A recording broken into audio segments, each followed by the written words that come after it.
वनीता, आपके अपने परिवार स्टडी विद वनीता में आपका बहुत बहुत स्वागत करती हूँ। आज की क्लास में मैं आपके लिए जो क्वेश्चन शानदार क्वेश्चंस लेके आई हूँ जीके एंड जीएस का। एसएससी के अंदर जो भी कॉम्पिटिटिव एग्जाम के अंदर एसएससी के अंदर जो कॉम्पिटिटिव एग्जाम होता है, SSC CGL, SSC MTS, SSC CHL, कोई भी कॉम्पिटिटिव एग्जाम जो एसएससी के अंतर्गत आता है उसके लिए वीडियो बेटा बहुत ही यूज़फुल है। इस वीडियो को एंड तक जरूर देखेंगे। शुरुआत करती हूँ मैं अपने पहले क्वेश्चन से। वायु के वेग की नाप करने वाले उपकरण को क्या कहते हैं? नंबर ऑप्शन आपको 4 दे रखे हैं। एनीमोमीटर, एनोमीटर, मैनोमीटर या बैरोमीटर। इसका जो करेक्ट आंसर है बेटा ऑप्शन नंबर ए है एनीमोमीटर। ठीक है बेटा, एनीमोमीटर है। ठीक है बेटा, थोड़ा सा इसके बारे में और समझा देती हूँ। ये क्या होता है बेटा, ये वायु के वेग और दिशा को नापने के लिए होता है। तो इसने बोल रखा है कि वायु के वेग नापने का, वेग भी और दिशा जो है उसको नापने के लिए प्रयोग किया जाता है। इसका आविष्कार किसने किया था ये भी बता देती हूँ। लियोग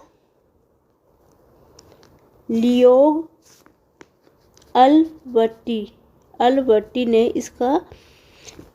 इसका आविष्कार किया था बेटा। ठीक है, लियोग अल्बर्टी ने इसका आविष्कार किया था। थोड़ा सा बेटा और भी बता देती हूँ और कौन कौन से उपकरण हैं जो कि प्रयोग होते हैं बेटा, क्योंकि ज़रूरी नहीं कि आपसे यही पूछे कि वायु को वेग नापने के लिए, और भी क्वेश्चन पूछे जा सकते हैं। तो यहाँ पे मैं नेक्स्ट पेज में थोड़ी सी और आपको बता देती हूँ। ठीक है बेटा, नंबर 2 में क्या है? थर्मामीटर। ठीक है बेटा, थर्मामीटर। ठीक है, थर्मामीटर। अब इसको मैं बता देती हूँ कि थर्मामीटर का प्रयोग क्या होता है बेटा। थर्मामीटर जो होता है बेटा, ये तापमान नापने के लिए प्रयोग किया जाता है। तापमान, ठीक है बेटा, तापमान को नापने के लिए। आपको पता है कि शरीर का तापमान तब डॉक्टर के पास जाते हो या बुखार होता है या घर पे किसी थर्मामीटर से नापते हैं बेटा। ठीक है, थर्मामीटर का इसका आविष्कार किसने किया था वो बता देती हूँ। इसका आविष्कार बेटा गैलीली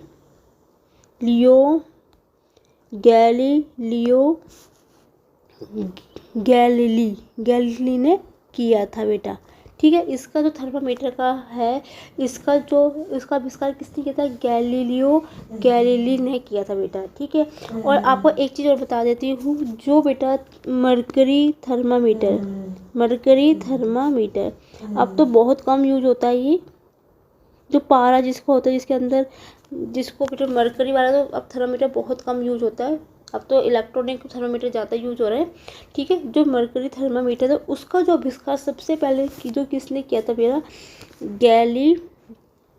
गैब्रियल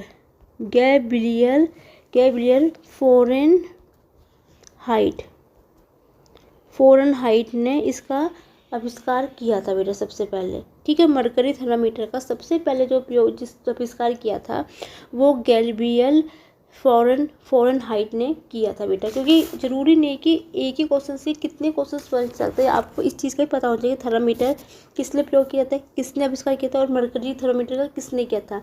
ठीक है, और बताती हूँ। नेक्स्ट पेज को ओपन करती हूँ मैं अपना। ठीक है बेटा, नंबर 3 में है। ठीक है, नंबर 3 में बताती हूँ बेटा हाइग्रोमीटर। ये भी बता देती हूँ किसके लिए प्रयोग होता है बेटा। हाइग्रोमीटर जो होता है, हाइग्रोमीटर होता है बेटा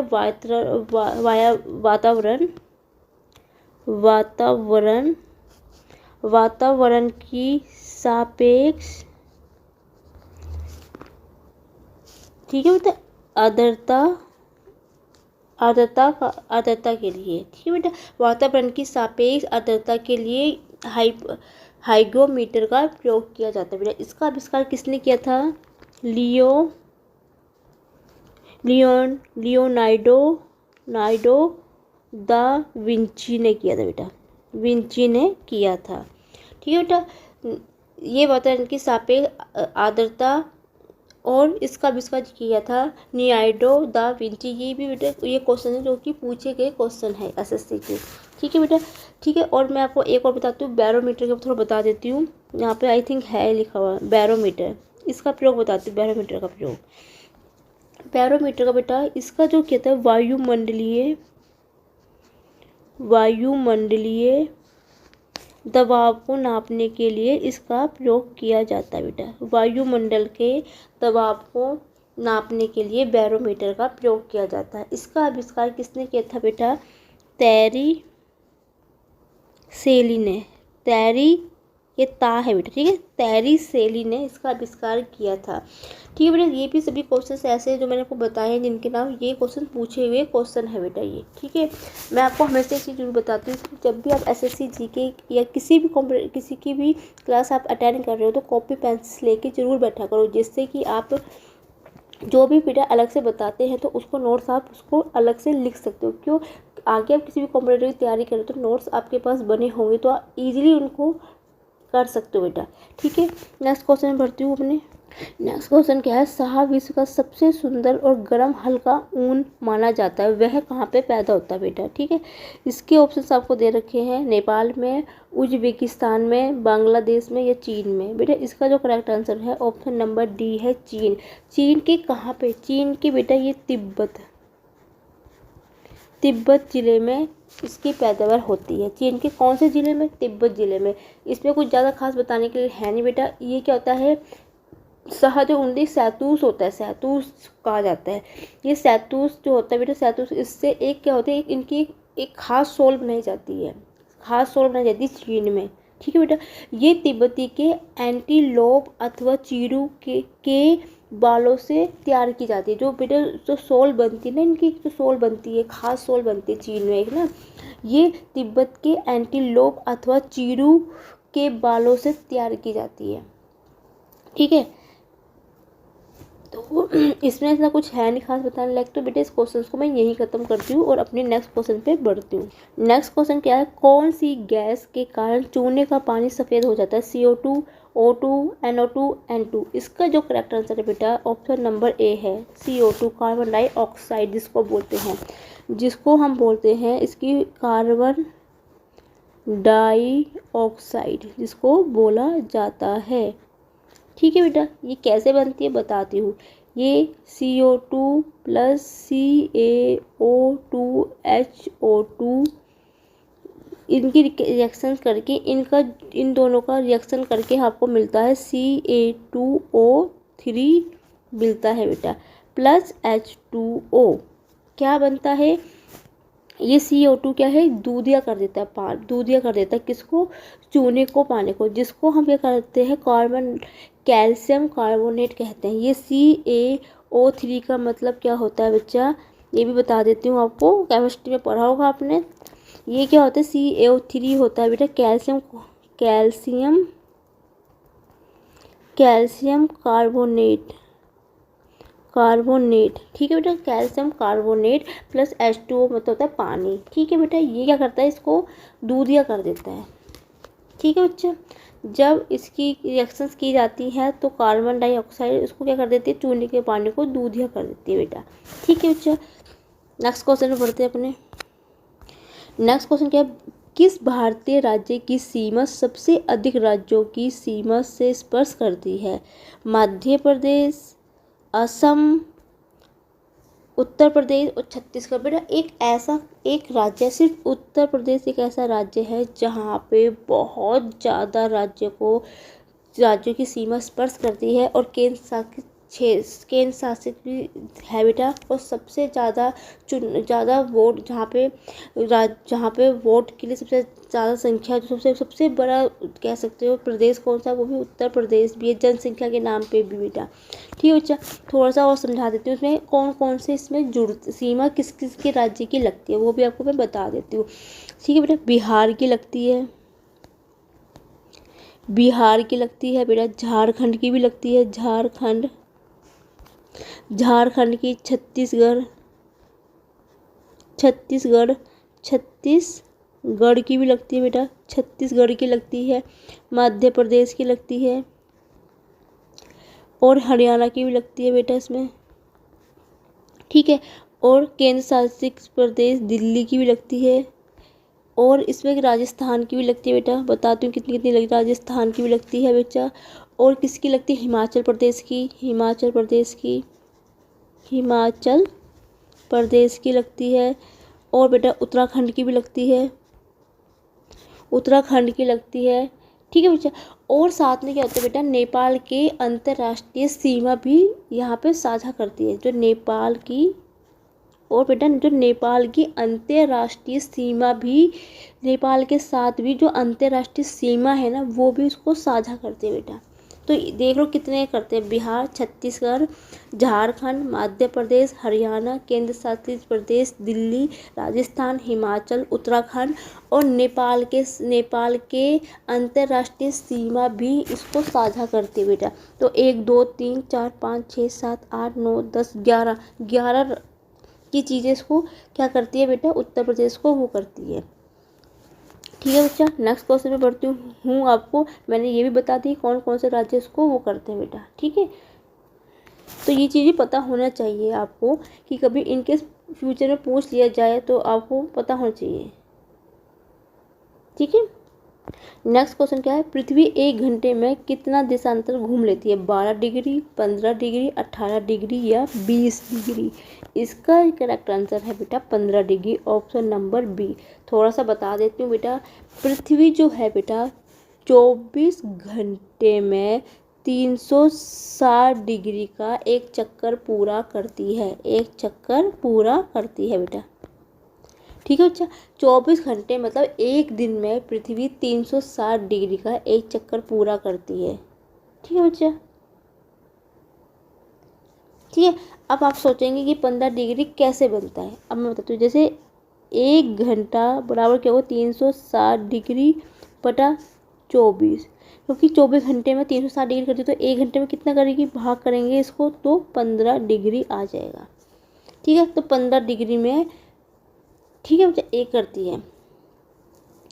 और बेटा एक चीज़ बता दूँ, 1 डिग्री देशांतर 4 मिनट के बराबर होता है। एक जो डिग्री है वो देशांतर के 4 मिनट के बराबर होता है। जो 1 डिग्री है बेटा वो देशांतर के 4 मिनट के बराबर होता है। ये चीज़ भी आप इसको समझना, ठीक है। ज़्यादा कुछ था नहीं से बताने लायक, तो मेरे को जितना लगा मैंने आपको उतना बता दिया, ठीक है बच्चा। नेक्स्ट क्वेश्चन बढ़ते हैं। नेक्स्ट क्वेश्चन क्या है, पाल वंश सबसे पहले शासक कौन था, महेंद्रपाला, गोपाल, धर्मपाल या कोई भी नहीं, ठीक है। इसका जो करेक्ट आंसर है बेटा गोपाल है, ठीक है बच्चा, ठीक है। ये बेटा क्या थे, ये राज्य के पहले सम्राट थे, जो गोपाल थे राज्य के पहले सम्राट थे, ये फर्स्ट सम्राट थे बेटा, ठीक है, पहले सम्राट थे। आपको थोड़ा सा और बता देती हूँ इनके बारे में। इनका जो कब तक रहा था कार्य शासक कितना रहा था, 750 से लेके 770 ईस्वी तक रहा था इनका, सॉरी बेटा थोड़ा ईस्वी तक रहा था बेटा, मतलब इन्होंने 20 साल, ये बेटा 20 साल इन्होंने शासक किया था। गोपाल जी ने 750 से लेके 770 तक इनका कार्य शासक रहा था, ठीक है बेटा। इन्होंने क्या किया था, बंगाल को अपने नियंत्रण में एकीकृत किया था। इन्होंने क्या क्या किया था बेटा, इन्होंने बंगाल को क्या किया था, अपने नियंत्रण में किया था। और इन्होंने क्या किया था बेटा, बिहार को भी अपने नियंत्रण में किया था। इन्होंने क्या किया था, बिहार और बंगाल को, उस टाइम बिहार का नाम क्या होता था बेटा, मगध होता था, मगध। तो थोड़ा कंफ्यूज मत होना बेटा, यदि मगध उस टाइम जो था, उस टाइम इस टाइम बिहार तो अब हुआ था, ये बिहार का नाम तो बाद में दिया गया था, लेकिन उससे पहले उसको मगध कहते थे, मगध मतलब बिहार को, ठीक है बेटा। तो इन्होंने क्या किया था, नियंत्रित में रखा था, अपना आप उन्होंने नियंत्रित किया था। इन्होंने क्या, बंगाल और बिहार को अपने पर नियंत्रित किया था, मतलब क्या किया था, अपने इनके हाथ में था, इनकी सत्ता इसकी, ठीक है बेटा। और इनको मैं बता देती हूँ, इन्होंने क्या किया था, बिहार के ओदंतपुरी में बेटा इन्होंने मठ की स्थापना की थी। आपसे पूछ लिया जाए कि गोपाल जी ने मठ की स्थापना कहाँ की थी, बिहार में की थी, कहाँ पे की थी, ओदंतपुरी में की थी। ओदंतपुरी के में इन्होंने क्या की थी बेटा, मठ की स्थापना भी की थी बिहार के, ठीक है। थोड़ा सा और इन्होंने क्या करा था, धर्म परिवर्तन के बाद इन्होंने बंगाल का क्योंकि बेटा इन्होंने क्या किया था, बाद में क्या किया था, इन्होंने बौद्ध धर्म को अपना लिया था, बौद्ध धर्म को इन्होंने अपना लिया था। और ये भी माना जाता है कि बंगाल का इनको पहला बौद्ध सम्राट भी माना जाता है, बौद्ध सम्राट भी माना जाता है इनको, कहाँ का, बंगाल का। ठीक है बेटा, कहा जाता है कि एंड में बाद में इन्होंने क्या किया था, गोपाल ने क्या किया था, इन्होंने बौद्ध धर्म को अपना लिया था, और जिससे क्या कहा जाता है कि बंगाल में बौद्ध धर्म का इनको पहला बौद्ध सम्राट भी माना जाता है। ठीक है बेटा, और आपको पता है ये मध्यकालीन उत्तर भारत का सबसे शक्तिशाली व महत्वपूर्ण राज्य था उस टाइम, जब गोपाल की सत्ता थी, जब 20 साल इनकी सत्ता थी बेटा। तो माना जाता है कि ये मध्यकालीन युग, जब उस टाइम मध्यकालीन युग था, ये उत्तर भारत का सबसे शक्तिशाली और महत्वपूर्ण राज्य माना जाता था। ये कौन सा, पाल वंश को।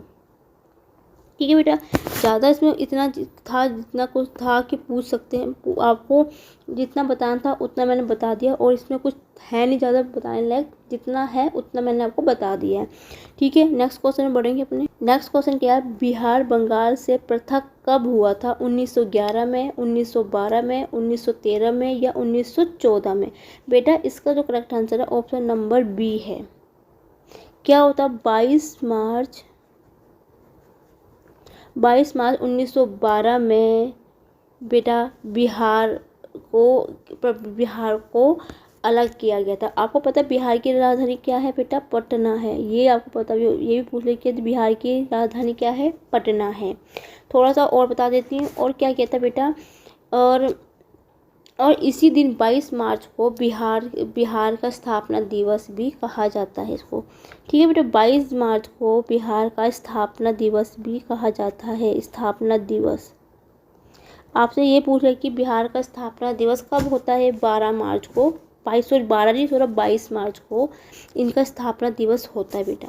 ठीक है बेटा, और आपको ये भी बता देती हूँ, और बिहार से बेटा, बिहार से, ये जो बिहार है, बिहार से बेटा 2000 में झारखंड को भी अलग कर दिया था। ये झारखंड भी अलग हो गया था। आपने किसी प्रकार से क्वेश्चन पूछा कि झारखंड कब अलग हुआ था बिहार से, तो 2000 में बिहार से झारखंड अलग हो गया था, एक अलग राज्य बन गया था बेटा। ठीक है बच्चा, नेक्स्ट क्वेश्चन पे बढ़ते हैं अपने।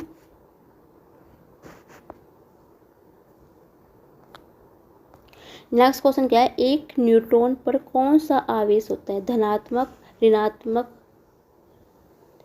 ठीक है बेटा, कोई आवेश नहीं या कोई विकल्प नहीं। इसका जो करेक्ट आंसर है बेटा ऑप्शन नंबर सी है।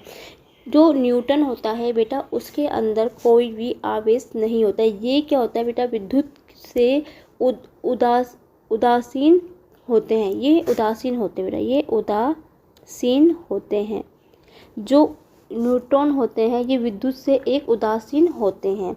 अब मैं न्यूट्रॉन की खोज किसने करी, इसको भी बता देती हूँ, जेम्स चैडविक ने 1913 में इसकी खोज की थी। न्यूट्रॉन की खोज किसने की, जेम्स चैडविक ने 1913 में की थी बेटा। और इसका द्रव्यमान कितना होता है वो भी बता देती हूँ, द्रव्यमान कितना है इसका जो द्रव्यमान होता है बेटा वो है 1.6749 गुना 10⁻⁻27 किलोग्राम। ठीक है बेटा, इसका द्रव्यमान होता है 1.6749 इंटू 10⁻27 किलोग्राम होती है बेटा। ठीक है बच्चे, ये एक उदासीन कण होता है। जेम्स चैडविक ने इसकी खोज की थी 1913 में। इसका द्रव्यमान मैंने आपको बता दिया है। ठीक है, नेक्स्ट क्वेश्चन पे बढ़ूंगी मैं अपने बेटा। नेक्स्ट क्वेश्चन क्या है, नेक्स्ट क्वेश्चन है कि श्रीलंका में सबसे पुरानी खेती के रूप में जाना जाता है लादांग, चेना, सुमिंग, तामाराई। इसका जो करेक्ट आंसर है बेटा ये ऑप्शन नंबर बी है, चेना। ठीक है बेटा, ये बेटा 5000 वर्ष पूर्व से शुरू, ये 5000 साल पहले होता था बेटा। ठीक है, साल पहले से शुरू हुई थी, साल पहले। इसमें क्या होता है बेटा, ये एक पारंपरिक प्रथा है। ये पारंपरिक प्रथा, इसमें क्या सुनिश्चित किया जाता था बेटा, इसमें सुनिश्चित किया जाता था कि पर्यावरण को कोई नुकसान तो नहीं हो रहा है इस खेती से। मतलब 5000 वर्ष पुरानी खेती है बेटा, ये शुरू जो हुई थी, यह एक पारंपरिक प्रथा है जिसमें ये सुनिश्चित किया जाता था कि ये प्रक्रिया के कारण, मतलब इसके कारण हमारे पर्यावरण को कोई नुकसान तो नहीं हो रहा है। ये थी ये खेती चेना थी बेटा। इसमें सुनिश्चित किया जाता था कि पर्यावरण को कोई नुकसान तो नहीं हो रहा है, जो ये प्रक्रिया की जा रही है जो उससे कोई नुकसान तो नहीं हो रहा है पर्यावरण को। और 5000 पहले साल से करते हुए आ रहे बेटा ये, ठीक है। इसमें ये था, इसमें कुछ और ख़ास है नहीं बताने के लिए। तो आगे मैं क्वेश्चन पे बढ़ती हूँ अपने। नेक्स्ट क्वेश्चन क्या है, छोटा नागपुर जनजाति विद्रोह कब हुआ था? 1807 से 1808 तक, 1820 में, 1858 से 59 के 1879 में। बेटा इसका जो करेक्ट आंसर है ऑप्शन नंबर बी है, 1820 में। ठीक है, 18 ये हुई थी 1820 से 21 के बीच में हुई थी बेटा, ठीक है। इसमें क्या बेटे, बहुत ज़बरदस्त विद्रोह किया गया था इसमें। ये छोटा सो का जो हो लोगों ने जबरदस्त 1820 में जबरदस्त विद्रोह किया था बेटा।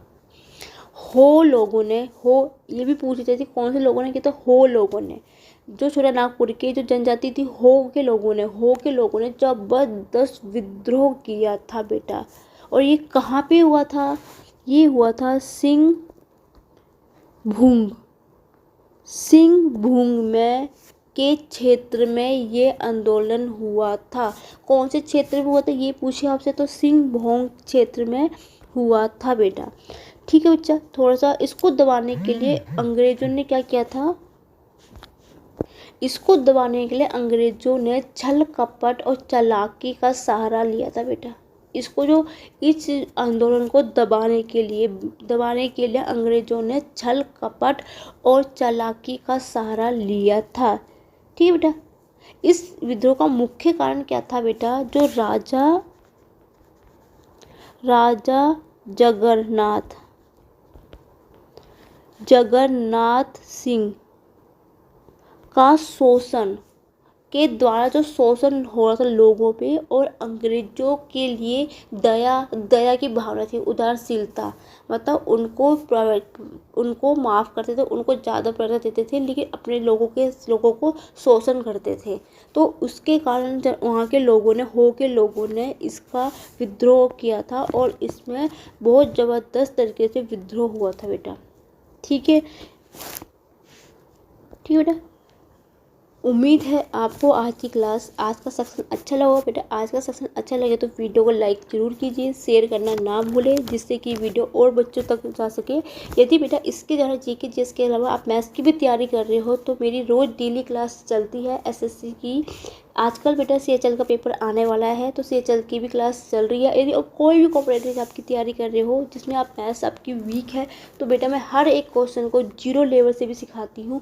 यदि आप मैथ्स में भी इंटरेस्ट है तो मेरी मैथ्स की वीडियो भी आप देख सकते हो, जहाँ पे मैं आपको बिल्कुल 0 लेवल से सिखाती हूँ बेटा मैथ्स। हर एक क्वेश्चन को, यदि आपको चैप्टर्स नहीं भी आता है तो मैं 0 लेवल से बिल्कुल सिखाती हूँ कि मैथ्स को भी आप अपनी मैथ्स को स्ट्रॉन्ग कैसे कर सकते हो।